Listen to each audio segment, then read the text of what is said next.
Supersport, the R Series. Most people think supersport bikes are just faster versions of regular motorcycles.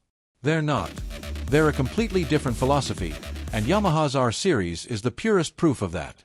The YZF R1 doesn't just borrow from MotoGP. It is MotoGP with a license plate bolted on. That 998 cubic centimeters crossplane inline 4 uses the same firing order as Yamaha's factory M1 race bike, delivering a sound and throttle response no conventional engine can replicate. 200 horsepower, full electronic suite, and Öhlins suspension. A machine so capable, most riders will never find its ceiling. The R1M elevates everything: carbon fiber bodywork, Öhlins electronic racing suspension, Brembo Stylema calipers, onboard data logging. A race bike making road concessions. The YZF R7 brings that spirit into human reach. The 689 cubic centimeters CP2 twin in a proper supersport chassis with fully adjustable suspension and radial brakes. And the YZF R3 opens the door entirely. A 321 cubic centimeters parallel twin, light and precise, respected enough for spec racing worldwide. The most accessible seat at the R Series table, and on the right road, it will make you feel like an absolute hero. Hyper Naked, the MT Series. Stripping a motorcycle down doesn't make it lesser. It makes it more. More raw. More honest. More addictive. That's the entire soul of the MT Series, what Yamaha calls the dark side of Japan. The MT-03 opens the conversation. A 321 cubic centimeters parallel twin, upside-down forks, sharp aggressive styling, and a low seat height built for riders still finding their confidence. It looks intimidating.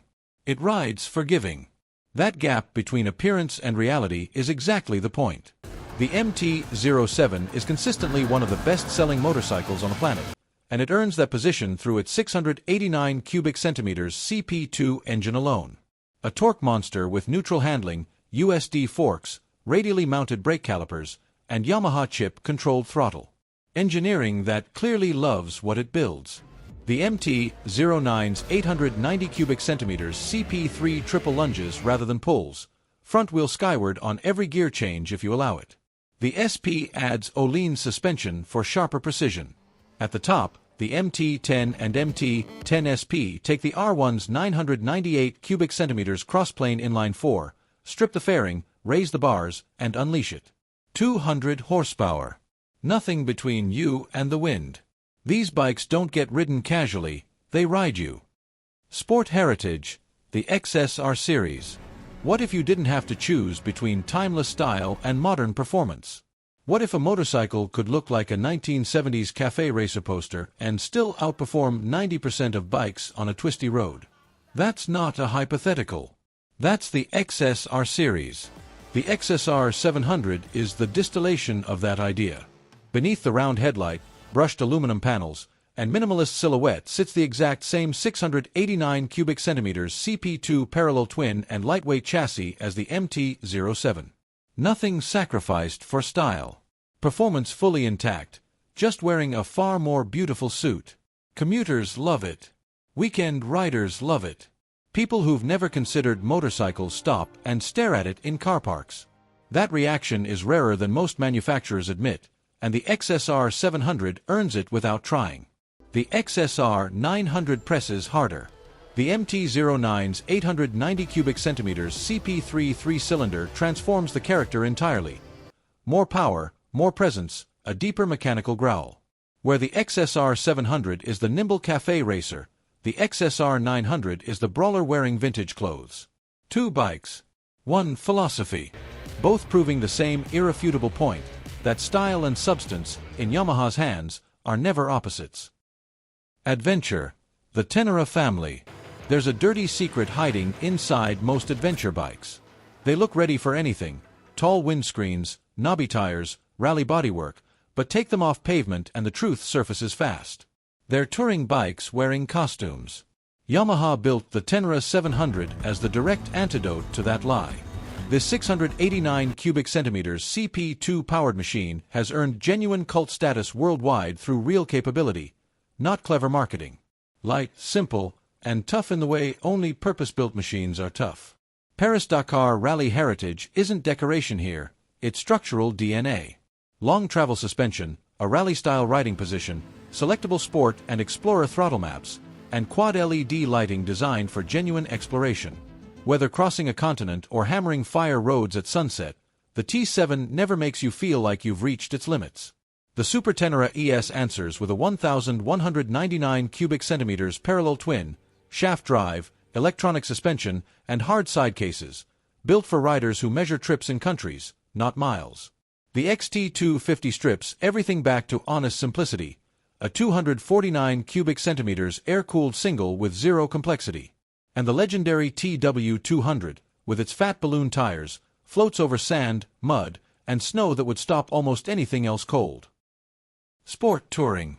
What's the hardest thing to engineer into a motorcycle? Not power. Not handling. Comfort and performance sustained simultaneously across 500 miles without compromising either. That's the sport touring problem, and it's genuinely difficult to solve. Yamaha has two very different answers. The FJR 1300 ES has been solving it for over 2 decades and still does it better than almost anything else. A 1,298 cubic centimeters inline-4 delivers smooth, effortless power that makes overtakes feel almost accidental. The full fairing manages wind with surgical precision. Semi-active electronic suspension adapts constantly to road conditions. Integrated hard cases, heated grips, cruise control, and an adjustable windscreen turn 1,000-mile days into something approaching genuine pleasure. This isn't a bike that compromises. It simply refuses to. The Tracer 9 approaches the same problem with a completely different attitude. Built on the MT-09 chassis with the same explosive 890 cubic centimeters CP3 3-cylinder, it wraps touring essentials around a bike that still raises your pulse on a mountain pass. Still makes you choose the longer, more interesting route home. Because covering distance should never mean switching your brain off, and the Tracer 9 agrees with that completely. Cruisers, the V-twin chapter. Yamaha doesn't try to out-Harley. That's a battle no Japanese manufacturer wins by fighting directly. Instead, Yamaha builds cruisers with genuine character, real quality, and just enough American spirit to feel authentic without feeling imitated. The Bolt is the proof. A 942 cubic centimeters air-cooled V-twin with fuel injection, a low seat height, and a stripped-down bobber aesthetic that looks custom-built rather than factory-assembled. Light, manageable, and surprisingly fuel-efficient for a V-twin this characterful. The Bolt R spec goes darker, blacked-out engine covers, low bars, aggressive minimalist stance. 2 versions. Same honest machine.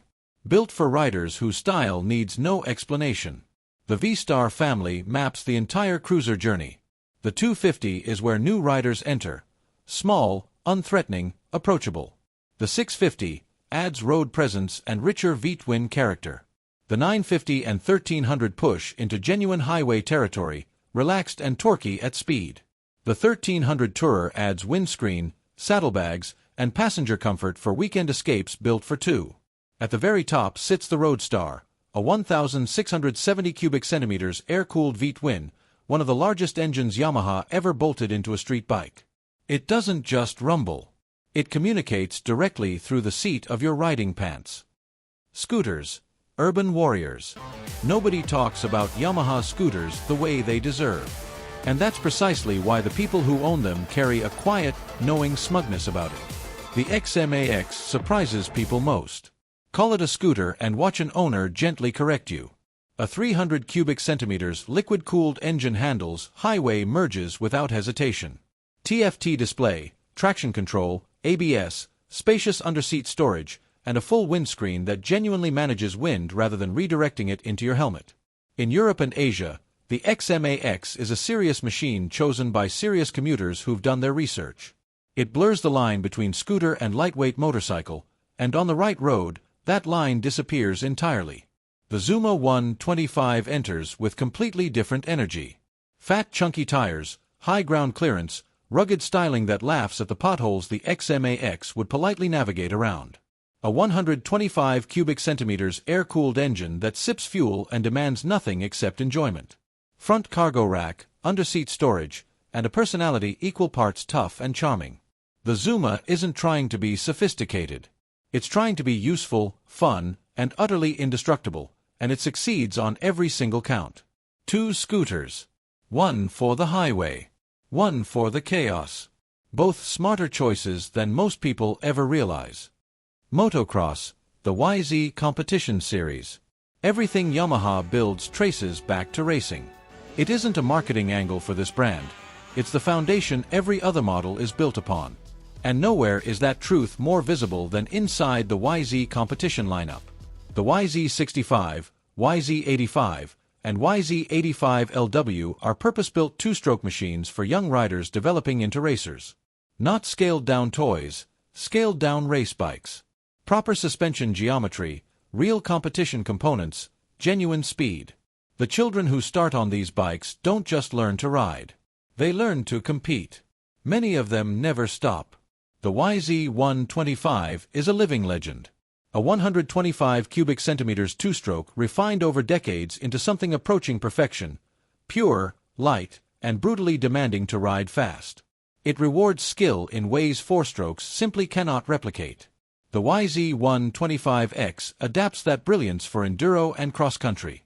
The YZ250 amplifies the philosophy, 250 cubic centimeters of raw two-stroke aggression with no electronics and no excuses. The YZ250F and YZ450F are the four-stroke champions. Yamaha's factory Monster Energy Team races evolved versions of these exact machines in AMA Supercross and Motocross. Traction control, launch control, multiple engine maps, advanced suspension, all standard. The FX variants carry that same pedigree into cross-country off-road racing. These bikes don't participate. They win. Off-road, the WR Series. Here's what separates a motocross bike from an enduro machine, and most people get this wrong. It's not the tires. It's not the lighting kit. It's the entire philosophy of how power is delivered, how gearing is spread, and how suspension is tuned, not for 30 minutes of predictable track rhythms, but for hours of relentless, unpredictable terrain where mistakes carry real consequences. That distinction is precisely what the WR Series is built around. The WR250F starts as a YZ250F motocross weapon and undergoes a fundamental transformation. The power band broadens for smooth low RPM pull through tight technical single-track. Gearing spreads wider, covering rocky climbs and open-fire road blasts equally. Suspension is revalved for sustained enduro punishment rather than motocross predictability. Street-legal lighting added throughout. The result genuinely earns its dual-purpose reputation, not as marketing language, but as mechanical reality. The WR450F applies that same logic at a fiercer, more explosive level. The YZ450F engine is tuned for better low-end tractability in technical terrain, but never mistake that for tame. This remains a physically demanding machine commanding serious respect. Race-level suspension, a proper enduro gearbox, and championship-proven reliability built in.